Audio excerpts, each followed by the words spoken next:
David stayed only a moment longer after he said it. Not long enough for relief. Not long enough for questions to scatter and settle. He stood near the window, his coat still on, his posture careful in that way I now recognized, when he was holding himself in check. The room felt smaller with him in it, not because of his body, but because of what he carried with him. He explained it without drama, without accusation, almost gently. They hadn't guessed. They hadn't assumed. They had found a trace. Hilda's phone had connected to the house Wi-Fi during the night, automatically. A remembered password, a silent handshake between a device and a place it already knew. It wasn't something she would have noticed. Most people never did. Phones did these things quietly now, without asking permission, without announcing themselves. They simply reached out and connected. Proof without intent.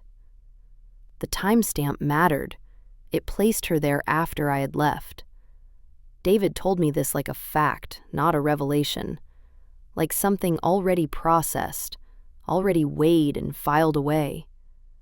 I watched his mouth move and understood every word, but it still took a moment before meaning caught up. I thought of how ordinary it was, how easy it would be to forget, how impossible it was to undo. They hadn't arrested her. Not yet. The connection alone wasn't enough. Circumstantial, useful, but not final. Still, it had shifted the axis of the investigation. David's voice lowered when he said that much. Not because he was hiding it, because he didn't want it overheard, even here. He told me Novak would want to speak to me again, about the bruises, about the night I returned to the house, about things that had been deferred when I collapsed. I nodded. I already knew. He didn't stay after that, didn't linger, didn't touch me again. There was a pause at the door, the kind that suggested he wanted to say something else and chose not to. Then he was gone, leaving behind the quiet hum of the room and a truth that had finally found its shape. I knew I would go to the station. It smelled the same as before, disinfectant and old paper and something metallic that never quite left. This time I didn't feel dizzy. I didn't feel numb either. I felt braced, like my body had decided to stay upright even if everything else gave way. Novak reminded me why I was there before I had the chance to forget. The bruises, the marks on my neck, the conversation we had postponed. I told him what he already expected to hear, that I had gone back to the house, that there had been a fight, that Robert had attacked me. I said it without embellishment, without drama, just facts, laid out like evidence I had been carrying inside my chest. I told him about the antlers, how they were within reach, how I had grabbed them without thinking, how I had struck him, not to kill, not to plan, but to make it stop. That was when Novak interrupted me. Not sharply, not unkindly, just precise. The antlers hadn't killed him. The fatal wound came from the rifle. One shot, close range.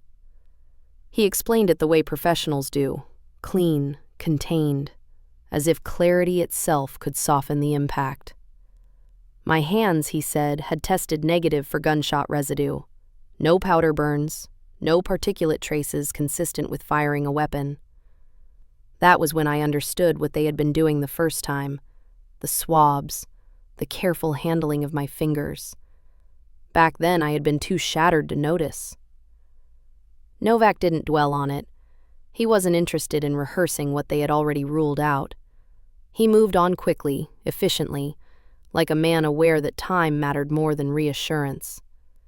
He said they were redirecting focus, not away from me, but forward, towards someone else. He wanted to talk about Hilda. Novak didn't raise his voice when he said her name. He didn't need to. Hilda. The way he said it told me she had already moved from background to foreground, from detail to direction.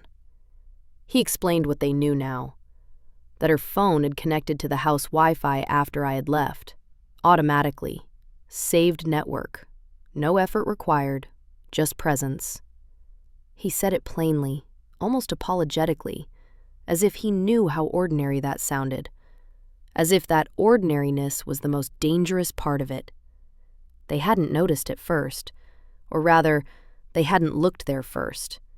But digital habits leave marks, quiet ones, reliable ones. They had asked her about that night, about when she arrived, about what she saw, about what she knew. At some point, she had answered something she shouldn't have known how to answer. A small thing, a detail about the house, something that existed only if you had been inside. When they pressed her on it, she withdrew, lawyered up, stopped talking. Not enough to hold her, enough to watch her. Novak leaned back slightly, as if the worst of the explanation was over. Then he added one more thing, almost as an afterthought. He asked if I knew whether Hilda had been unwell lately, if she had complained of nausea, dizziness, fainting. He said it casually, professionally, like a question meant to close a file. I opened my mouth to answer, and felt something shift. Not fear, not relief, recognition.